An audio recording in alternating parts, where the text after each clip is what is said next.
साहेबांसाठी खास इथे आल्यानंतर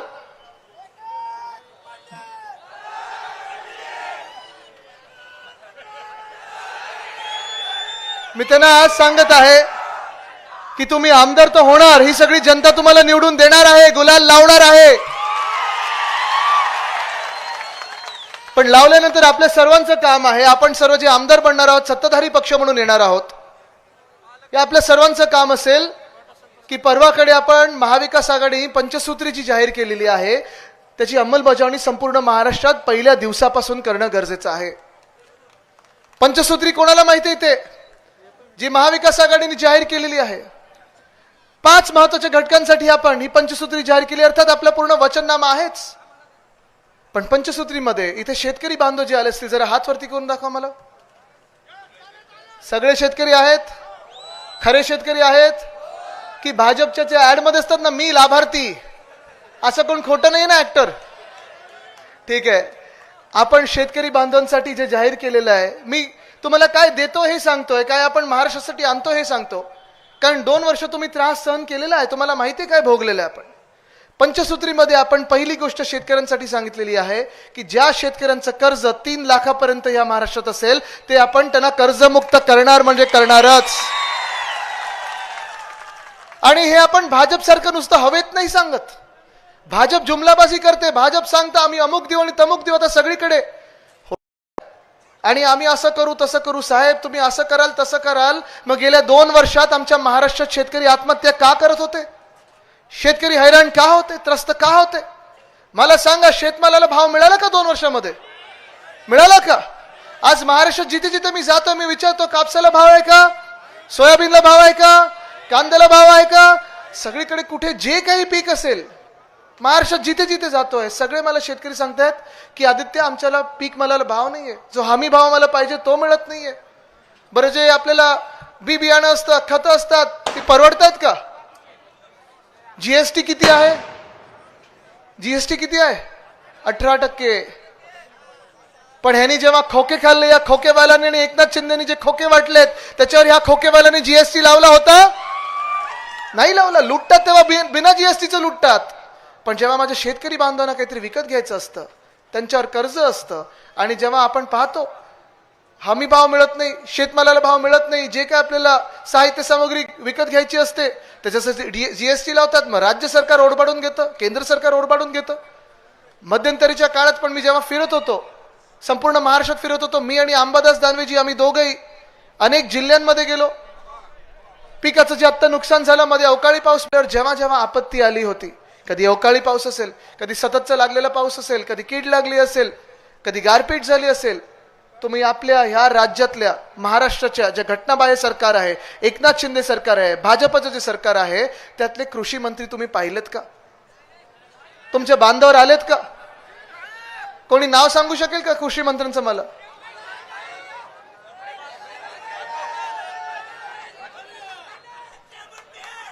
पाहिलं तुम्ही त्यांना?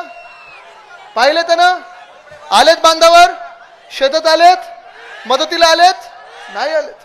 मग तुम्ही मला सांगा, एका बाजूला अशी भाजप आहे आणि एका बाजूला असे एकनाथ शिंदे आहेत ज्यांचे कृषी मंत्री आपल्याला दिसतही नाहीत, बांधावर कधी आलेले नाहीयेत. मध्ये तरी मी कुठे आलेलो इथे, तेव्हा एका शेतात गेलो होतो मी आणि अंबादासजी फिरणार म्हणून कृषी मंत्री लगेच गाडीत बसले आणि कुठेतरी झटपट असं एक चक्कर मारून आले, शेतावर गेले आणि तिकडच्या शेतकरी बांधवांनी त्यांना सांगितलं साहेब आमचं असं असं नुकसान झालंय. असे त्या शेतकरी बांधवांना चिडलेले आहेत आणि रागवलेले आहेत, काय काय बडबडून गेले हे टीव्हीवर आलेलं आहे. पण मी इथे कोणावर वैयक्तिक, काँग्रेस पक्ष आपले सगळे मित्र पक्ष आहेत, आम्ही तुम्हाला सांगत आहोत की 3 लाखापर्यंत कर्जमुक्ती करणार आहोत. त्याच्यावर विश्वास आहे की नाही? कारण हाच विश्वास फार महत्वाचा असतो. या राज्यामध्ये अनेक मुख्यमंत्र्यांनी कर्जमुक्ती जाहीर केली होती. एक तर ते कर्ज माफी बोलतात, ह्याला आपण कर्ज माफी बोलत नाही. उद्धव साहेब बोलतात माफ आपण गुन्हेगाराला करतो, माझा शेतकरी हा गुन्हेगार नाहीये, तो अन्नदाता आहे, आपण कर्ज मुक्त करणार आहोत.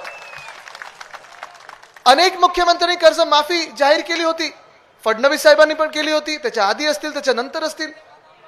पण त्यांची जी कर्जमाफी होती त्याच्यात तुम्हाला किती वेळा जायला लागायचं बँकेवर, किती वेळा जायला लागायचं तहसील कार्यालयावर, मग तुमचं हे बोट द्या ते बोट द्या, चेहऱ्याचा फोटो काढा, पणजोबांना स्वतः घेऊन या, नातवाला घेऊन या, मामाला घेऊन या, आत्याला घेऊन या, ह्यांचा फोटो काढा, तो आधारचा डॉक्युमेंट द्या. उद्धव साहेबांनी जी 2 लाखापर्यंत कर्जमुक्ती केली होती ती एका बोटावर करून दाखवलेली होती. ह्याला म्हणतात विश्वासू नेतृत्व. आणि तो दिवस देखील मला आठवतो. डिसेंबर होता 2019चं, आपलं सरकार नुकतं बनलं होतं आणि उद्धव साहेबांनी नागपूरमध्ये सगळ्या अधिकाऱ्यांना सांगितलं होतं की मला कर्जमुक्ती करायची आहे शेतकरी बांधवांची, मला तुम्ही करून दाखवा कसं करता ते. त्या अधिकाऱ्यांनी सांगितलं उद्धव साहेबांना, काही राजकीय नेते होते त्यांनी देखील सांगितलं, आणि नाही आहेत कर्जमुक्ती आपण निवडणुकीच्या तोंडावर देतो. आत्ता कशाला कर्जमुक्ती देता, निवडणूक आता 5 वर्षावर आहेत.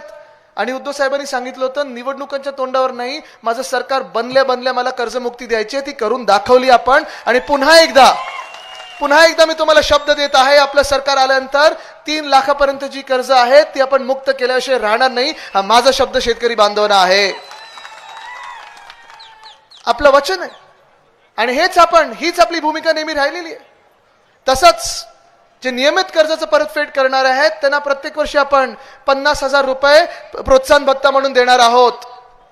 पण एवढंच नाही तर आपण शेतकरी बांधवांसाठी आपण पाहतोय हमी भाव पाहिजे आपल्याला, शेतमालाला भाव पाहिजे आपल्याला. आणि हे सगळं करून आपण आधार कसा देऊ शकू, एक आधार स्तंभ म्हणून कसा उभा राहू शकू, त्यांचं कुटुंब म्हणून उभं कसं राहू शकू. शेतकरी आत्महत्या वाढणार नाही तर थांबणार कसं, त्यांना वाटणार कसं की माझ्या सरकारमध्ये जो मुख्यमंत्री आहे तो माझा कुटुंब प्रमुख आहे, माझा भाऊ आहे. आणि ह्याचसाठी उद्धव साहेबांनी सांगितलेलं आहे की आपल्याला महाविकास आघाडी म्हणजे शेतकरी बांधवांचंच सरकार या महाराष्ट्रात स्थापन करायला लागणार. हे करणार आपण.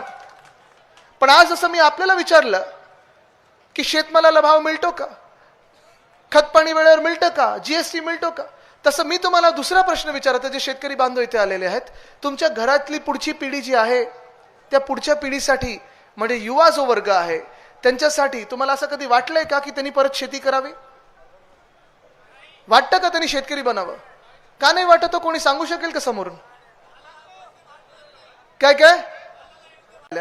तसंच महाराष्ट्रामध्ये गेल्या 2 वर्षात मी जो लढतोय, झगडतोय, नडतोय या सरकारला, या राजवटीला, सगळे हमले पुढून मागून वार घेऊन अंगावर जो लढत आहे ते ह्या तरुणींसाठी लढत आहे. कारण जसं तुम्हाला वाटतं आपल्या जिल्ह्यात MIDC आली नाही, तसं महाराष्ट्रात कुठच्याही जिल्ह्यात जातो मी, कुठच्याही जिल्ह्यात जा आणि कुठच्याही जिल्ह्यातल्या तरुणींना विचारा, युवा युवतींना विचारा, ते तुम्हाला सांगतील ह्या राज्यातले सगळे उद्योगधंदे, या राज्यातल्या नोकऱ्यांच्या संध्या, जवळपास 5 लाख नोकऱ्यांच्या संध्या ह्या भाजप सरकारने आणि एकनाथ शिंदेनी नेल्यात. कुठे? गुजरात. बघा, म्हणजे इथे MIDC नाहीये, इथे मोठे उद्योग नाहीये, पण तुम्हाला सर्वांना माहितीये की चोरी कशी चालली, आपल्या राज्यातून हिसकावून कसं नेतात. आज मी पाहतोय आपल्या राज्यामध्ये वेदांत फॉक्सकॉनचा प्रकल्प असेल 2.25 लाख कोटीचा, आपल्या महाराष्ट्रातल्या 1 लाख तरुणींना नोकऱ्या दिल्या असत्या, तो नेला कुठे त्यांनी? गुजरात. बल्ड्रग पार्क आपल्या राज्यात आला असता, 75,000 तरुणींना नोकऱ्या दिल्या असत्या, नेला कुठे त्यांनी? मेडिकल डिव्हाइस पार्क आपल्या ऑरिक सिटीमध्ये आले असता, इथे मराठवाड्यात आले असत्या, जवळपास 60 ते 70,000 तरुणींना नोकऱ्या मिळाल्या असत्या, नेला कुठे त्यांनी? सोलार एनर्जी इक्विपमेंट पार्क, नेला कुठे? गुजरात. आणि सगळ्यात भयानक, सगळ्यात वाईट गोष्ट प्रधानमंत्री महोदयांनी ही केली की मागच्याच आठवड्यात म्हणजे आपल्याकडे निवडणुका लागल्यानंतर तिथे गुजरातमध्ये त्यांनी रोड शो काढला, बरोड्यामध्ये रोड शो काढला. कशासाठी माहितीये का? कारण इकडचा एअरबस टाटाचा प्रकल्प तो देखील नागपूरमधून उचलला त्यांनी आणि नेला गुजरातकडे. ठीक आहे, नेला तर नेला, तुम्ही जाऊन भूमिपूजन करा, उद्घाटन करा, पण हे न करता जर तुम्ही माझ्या राज्यातल्या निवडणुका जाहीर झाल्यानंतर इकडच्या तरुणांच्या जखमेवर मीठ चोळण्यासाठी तिथे रोड शो काढणार असाल की बघा तुमचा प्रोजेक्ट कसा आम्ही हिसकावून घेतला, तुमच्या हातातला घास कसा हिसकावून घेतला आणि नेला गुजरातला, तुम्ही मला सांगा अशा भाजपला आणि अशा एकनाथ शिंदेना तुम्ही मतदान करू शकणार आहात का? म्हणजे खरं तर ह्या जिल्ह्यात त्यांनी MIDC जी आणायला पाहिजे होती, ह्या जिल्ह्यातल्या तरुणींना नोकऱ्या ज्या द्यायला पाहिजे होत्या, ह्या महाराष्ट्रातल्या तरुणींना नोकऱ्या द्यायला पाहिजे होत्या, सरकार ह्यांनी त्यांचं बनवलं, गद्दारी करून आपलं सरकार पडलं. आणि हेच झाल्यानंतर त्यांनी सगळे जॉब, सगळ्या नोकऱ्या, 5 लाख जवळपास नोकऱ्यांच्या संध्या नेल्या. त्या कुठे नेल्या? गुजरातला. गुजरातची माझं काही वैयक्तिक भांडण नाहीये, ना माझी तिथे जमीन आहे, ना काय आहे, ना काही आहे. 1 इंच आपलं काही भांडण नाहीये. तुम्हाला तिथे काही मिळत असेल चांगलं तर आनंदात करा, आसाममध्ये होत असेल आनंदात करा, काश्मीरमध्ये असेल, केरळात असेल काही चांगलं होत असेल आनंदात करा. पण मला राग ह्या गोष्टीचा येतो की तुमच्या स्वार्थापोटी आणि तुमच्या गुजरात प्रेमपोटी आणि तुमच्या महाराष्ट्र द्वेष जी प्रथा आहे, तुमची परंपरा राहिलेली आहे आणि जी भावना आहे, महाराष्ट्र द्वेषाची, त्याच्याच पोटी तुम्ही माझ्या महाराष्ट्रातल्या तरुण तरुणींना नोकऱ्याच्या संध्या घेतल्या नाहीत, दिल्या नाहीत, त्यांच्या हातातून घेतल्या आणि नेल्या गुजरातला.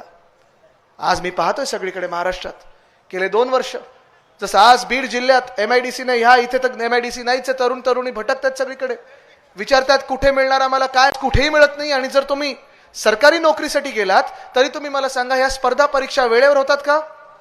नाही होत. मराठवाड्यातून कितीतरी मुलं मुली मी पाहतो, पुण्याकडे असतील, आपल्या मुंबईकडे असतील. मुंबई ही तुमची राजधानी आहे, अदानीची नाही, ही आपल्या मराठी माणसाची राजधानी आहे, महाराष्ट्राची राजधानी आहे, जी भाजप अदानीच्या घशात घालत आहे. तिथे देखील लढत आहोत. पण सगळं काही तुम्ही देणार असेल अदानीला आणि माझ्या महाराष्ट्रातला तरुण तरुणी हे बेरोजगार राहणार असतील तर हे चालणार नाही. एकनाथ शिंदेना असेल किंवा भाजपला असेल, तुम्ही कधी आयुष्यात मतदान करू शकणार आहात का? मग कोणाला मतदान तुम्ही करणार? मशालीला करणार ना. कारण आपण ठरवलेलं आहे, 2 महत्वाच्या गोष्टी तरुणांसाठी ठरवलेल्या आहेत. उद्धव साहेबांचा शब्द आहे, जसं ह्या राज्यामध्ये मुलींसाठी शिक्षण मोफत आहे, तसंच मुलांसाठी देखील शिक्षण आपण मोफत करणार, म्हणजे करणार, KG to PG मोफत करणार. कारण शिक्षण हे खूप महत्वाची गोष्ट आहे आजच्या जमान्यामध्ये. शिकला नाहीत तर असतं ना ते रिक्षावर लिहिलं, मुलगी शिकली प्रगती झाली. पण आज शिकला नाहीत तर कुठे ना कुठेतरी अडचण येते. शिकला नाहीत तर मोठे जॉब्स नाही मिळणार. शिकला नाहीत तर जगात काय चाललंय हे कळणार नाही. मी असं नाही सांगत की अशिक्षित राहिलं तर काही मागे राहाल, पण जे नवीन उद्योग येत आहेत, जे नवीन रोजगारच्या संधी येत आहेत, त्याच्यात तुम्हाला काहीतरी एक डिग्री लागते, शिक्षण लागतं. आणि तसंच दुसरी एक गोष्ट सर्वात महत्वाची, आज जसं मी पाहतोय शेतकरी आत्महत्या वाढत चालल्यात, तसं बेरोजगार तरुण देखील हैराण झालेले आहेत, त्रस्त झालेले आहेत. जायचं कुठे हे मला माहित नाही. ह्या बेरोजगार तरुणांसाठी, प्रत्येक बेरोजगार तरुणांसाठी आपण 2 वर्षासाठी प्रत्येक महिन्याला 4,000 रुपये बेरोजगारी भत्ता या महाराष्ट्रात देणार, सुरू करणार. आपण करायलाच लागणार. तुम्ही विचारणार हे काय, हे ना 4,000 कशासाठी? अहो, एका बाजूला जे 40 चोर, 40 गद्दार 50 खोके खातायत, अदानी मुंबई खायला निघालेत, गिळायला निघालेत, ज्याच्यातून 1 लाख कोटी त्यांना मिळणार आहेत, तर माझ्या तरुण मुला मुलींसाठी 4,000 रुपये काही जास्ती झाले का? पण ही पंचसूत्री मधली आपली दुसरी मोठी गोष्ट आहे. जसं शेतकऱ्यांना 3 लाखापर्यंत कर्ज आपण माफ करणार, कर्ज मुक्त करणार आहोत, तसं तरुणांना, बेरोजगार तरुण तरुणींना आपण प्रत्येक महिन्याला 4,000 रुपये बेरोजगारीचा भत्ता. मधली घोषणा म्हणजे महिलांसाठी आहे. महिला या समाजातल्या आधार आहेत, कणा आहेत. जसं महिला घर चालवतात तसं महिला समाज देखील चालवत असतात. आणि ह्याच महिलांना आपण गेल्या काही दिवसांमध्ये पाहिलेलं आहे, फसवी योजना एक आणलेली आहे. कितीची आणली हो फसवी योजना? लाडकी बहीणची 1500. बरोबर आहे. आता तुम्हाला दाखवतो भाजप कसा मोठा जादूगार आहे. विचार करा, तुम्ही 2014 मध्ये आहात, 10 वर्षापूर्वीच्या, आणि 150 रुपयाचा चेक देखील काढून महिलांना देतील. आहेत ना शेतकरी बांधवांना इथे मिळाले असतील 60 रुपयाचा चेक, कधी नुकसान भरपाईमधून, कधी 50 रुपयाचा चेक मिळाला. परवाकडेच तुम्ही पाहिलं असेल, योगी आदित्यनाथजी जे मुख्यमंत्री आहेत उत्तर प्रदेशचे, त्यांनी 300 रुपयाच्या चेकचा वाटप केलेला आहे भर सभेत. पण आपल्याला ह्या फसव्या गोष्टींमध्ये फसून चालणार नाही. महिला ह्यांना आपल्याला आधार द्यायलाच लागेल, महिलांचा सन्मान व्हायलाच लागेल, करायलाच लागेल. तो पुन्हा एकदा महाराष्ट्रात ही आपली प्रथा परंपरा आहे, जी पुन्हा एकदा महिला सन्मानाची, महिलेला 3,000 रुपये देणार आहोत. तसं ह्या महाराष्ट्रामध्ये ST असेल, BST असेल, ज्या ज्या शहरांमध्ये बस सेवा आहेत, ह्या बस सेवा देखील आपण मोफत करणार आहोत महिलांसाठी. कुठूनही कुठे जा, तुम्हाला मोफत सेवा महिलांना मिळणार आहे. पंचसूत्री मधली जी चौथी मोठी घोषणा आहे ती हीच आहे की महाराष्ट्रातल्या प्रत्येक नागरिकाला आपण 25 लाखापर्यंतची कॅशलेस ट्रीटमेंट देणार आहोत, औषधं मोफत करून देणार आहोत. कोविडच्या काळात आपल्याला आठवतं, मग डॉक्टर्स असतील, रेसिडेंट डॉक्टर्स असतील, अंगणवाडी सेविका असतील, आशा वर्कर्स असतील, नर्सेस असतील, ह्या सगळ्या लोकांनी मिळून आपली जी सेवा केलेली आहे, त्यावेळीचं तुम्ही आरोग्य सेटअप काय होतं बघा. आरोग्य केंद्र कशी असायची, बेड किती वाढवले, ऑक्सिजनची उपलब्धता किती वाढवली, कुठे कुठे एक्सरे मिळत होता आपल्याला. पण आज ह्या महाराष्ट्रामध्ये कुठच्याही मोठ्या शहरात जा, मुंबई महानगरपालिका असेल किंवा कुठे असेल, 2 वर्षात एकनाथ शिंदेच्या भ्रष्टाचारी सरकारमुळे, राजवटीमुळे एक्सरेला एक ना महाराष्ट्राला पुढे नेत असताना भाजप पुन्हा एकदा येऊन विष पेरण्याचं काम करणार आहे. भाजप तुमच्यामध्ये येऊन हे जी एकता मला इथे दिसते, महाराष्ट्र धर्म मला जो दिसतोय, इथे फूट पाडण्याचा प्रयत्न करणार आहे. आपल्यामध्ये भांडण निर्माण करण्याचा प्रयत्न करणार आहे, वाद निर्माण करण्याचा प्रयत्न करणार आहे. मी आज तुम्हाला थेट विचारत आहे, ह्या वादाला, ह्या भांडणाला, ही जी खेळी आहे भाजपची, ह्याला आपण बळी पडणार आहोत का? नाही पडू शकत. कारण हे जर आपण केलं, ते बोललेत ना बटेंगे तो कटेंगे, ते खरे बोललेत. जर आपण बटलो, आपण विखुरले गेलो, तर आपला खिसा कापला जाईल. आपले पैसे नेतात ते उचलून गुजरातला, आपले पैसे नेतात दिल्लीकडे, आणि आपला विकास असतो तो कुठेही होत नाही. मग आपल्याला मिळतात काय? ते रावसाहेब दानवे साहेबांसारखे नेते जे कार्यकर्त्यांनाच लात मारतात. आज विचार करा तुम्ही, हा महाराष्ट्र नेलाय कुठे या भाजपवाल्यांनी? आज विचार करा तुम्ही, हा महाराष्ट्र नेलाय कुठे एकनाथ शिंदेनी? ज्या महाराष्ट्रामध्ये उद्धव साहेबांच्या काळात आपण महाविकास आघाडी म्हणून जे सरकार होतं, परराष्ट्रीय गुंतवणूक असेल, इतर राज्यातून गुंतवणूक असेल, आपल्या राज्यामध्ये जी आली 6.5 लाख कोटीची गुंतवणूक आली. तरुणांना रोजगार मिळत होता. तरुणांच्या कुठेही माथ्यावर लिहिलं नव्हतं की ते हिंदू आहेत की मुस्लिम आहेत की सिख आहेत की ईसाई आहेत की बुद्धिस्ट आहेत. कुठेही जात लिहिली नव्हती. जर तुम्ही विचाराल की आदित्य ठाकरे तुमचं पहिलं उद्देश काय असेल, जर तुमचं सरकार आहे तर तुमचं पहिलं काम काय असेल, तर मी तुम्हाला सांगेन रोजगार निर्मिती, रोजगार निर्मिती, रोजगार निर्मितीच. आणि पंचसूत्रीमध्ये हेच महत्वाचं आपलं. ह्या 5 सगळ्या आपण ज्या गोष्टी सांगितल्या, जी 5वी गोष्ट आहे जी तुम्हाला खास करून आता मी महत्वाची म्हणून सांगत आणि शेवटची म्हणून सांगत आहे, ती हीच आहे की येत्या काळात जेव्हा आपलं सरकार इथे आणि केंद्रात बनेल, तेव्हा जातनिहाय गणजनना करू. आपण जी आपण सेन्सस असतो तो कास्ट बेस्ड करू.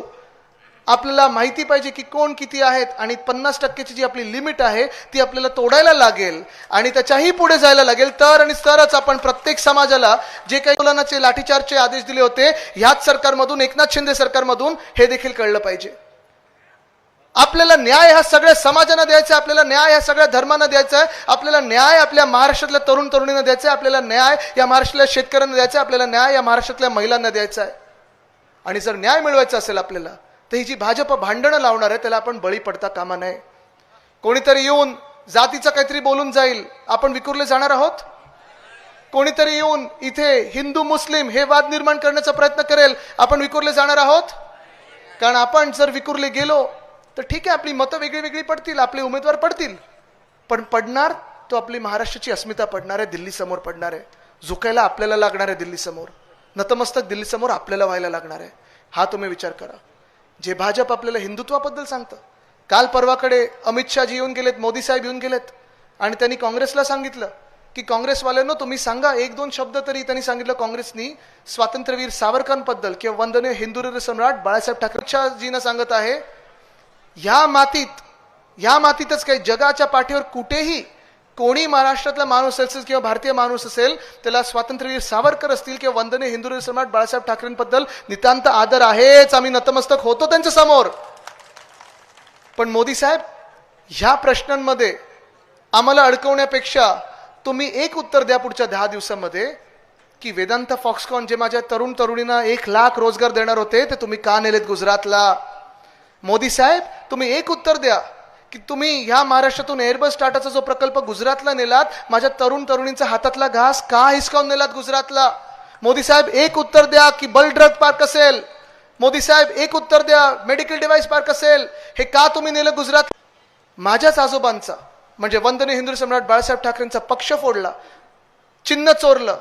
उद्धव साहेबांना जेव्हा, उद्धव बाळासाहेब ठाकरे ह्या व्यक्तीनं जेव्हा मुख्यमंत्री पदावरनं खालती खेचलं, तेव्हा तुम्ही पाहिलेलं आहे त्या गद्दार कसे नाचले टेबलांवर, कसे नाचले पाहिलं ना तुम्ही सगळे. ह्या राज्यकर्त्यांच्या हातात आपला महाराष्ट्र सुरक्षित राहील का? तुम्ही सांगा मला. राहील का सुरक्षित? नाही राहणार. सांगत आहे मी लढत राहणार, ते महाराष्ट्राच्या हितासाठी लढत राहणार, महाराष्ट्राच्या विकासासाठी लढत राहणार, महाराष्ट्राच्या अभिमानासाठी लढत राहणार, या महाराष्ट्राच्या अस्मितेसाठी लढत राहणार आहे. आणि इथून पुढे निघत असताना मी आपल्याला एकच विचारतोय की 20 तारखेला जो परिवर्तनाचा दिवस आहे, जिथे पूर्ण महाराष्ट्र एकत्र येऊन परिवर्तन घडवणार आहे, हे जे गद्दार आहेत, एकनाथ शिंदे असतील किंवा भाजप असेल, ज्यांनी महाराष्ट्राची गद्दारी केलेली आहे, महाराष्ट्राला मागे नेण्याचं काम केलेलं आहे, हेच निश्चय करून, हाच निर्धार करून पुढे निघूया. धन्यवाद. जय हिंद, जय महाराष्ट्र, वंदे मातरम. आदरणीय आदित्यजी ठाकरे साहेबांना विनंती आहे, 3 महत्वाचे प्रवेश कृपया आपल्या हस्ते घ्या. प्रकाशजी जगताप कारखान्याचे माजी संचालक आहेत, त्यांचा एक प्रवेश.